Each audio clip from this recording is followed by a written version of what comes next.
இயேசு உங்களை நேசிக்கிற பிரியமானவர்களே, இந்த நாளில் ஆண்டவர் நம்மளோடு பேச முடியாது. வேதத்திலிருந்து 2 வசனங்கள் கூட வாசித்து அவர் நம்மளோடு பேசுகிற காரியத்தை பார்ப்போம். அது 1 நாளாகம புஸ்தகம் 14வது அதிகாரம் 16, 17 வசனம் இப்படியாக சொல்லுகிறது. தேவன் தனக்கு கற்பித்தபடியே தாவீது செய்தபோது பெலிஸ்தரின் இராணுவத்தை கிபியோன் துவங்கி காசேர் மட்டும் முறியடித்தார்கள். அப்படியே தாவீது கீர்த்தி சகல தேசங்களிலும் பிரசித்தமாகி அவனுக்கு பயப்படுகிற பயத்தை கர்த்தர் சகல ஜாதிகளின் மேலும் வரப்பண்ணினார்.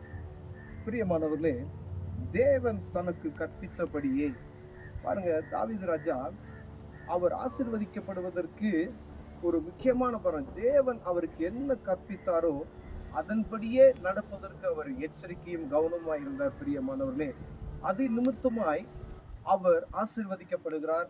அவருடைய எதிரிகளை அவர் எளிமையாய் அவர் எதிர்த்து போராடி அவர்களை எல்லாத்தையும் நிர்மூலமாக்குகிற காரியத்தை பெலிஸ்தர்களை பூராம் அவர் கைவசப்படுத்தி கொடுக்கிறதை பார்க்கிறோம். அதற்கு ஒரு காரணம், ஆண்டவருக்கு பயப்படுகிற பயமும் அவர் நமக்கு என்ன சொன்னாரோ அதன்படி அவர்கள் நடக்க அதுல ரொம்ப கவனமா இருந்தார். பிரியமானவர்களே, அதே போல பாருங்க, சகல ஜாதிகள், பூமியில இருக்கிற எல்லா ஜாதிகளும் தாவீதுக்கு பயந்து அவருக்கு கீழ்ப்படுகிற ஒரு இருதயத்தை ஆண்டவர் நினைச்சா உருவாக்குனாராம். பாருங்க, இயேசுவுக்கு ஆண்டவருக்கு அவர் பயப்படுறாரு.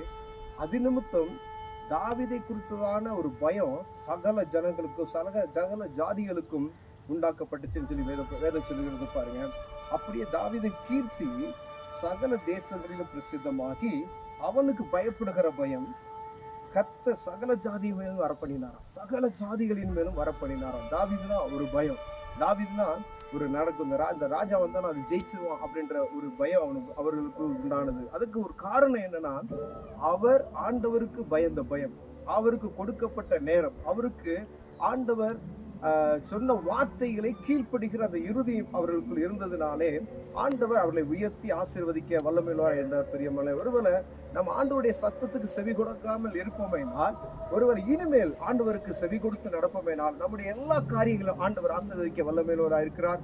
கண்களை மூடுவோம், ஜெபம் செய்வோம். அன்பின் தகப்பனே, ஒரு சத்தத்துக்கு செவி கொடுக்கவும் ஒரு வார்த்தைக்கு கீழ்ப்படியவும் எங்கள் இருதயத்தை பலப்படுத்தும். இயேசுவின் நாமத்தில் பிதாவே, ஆமென்.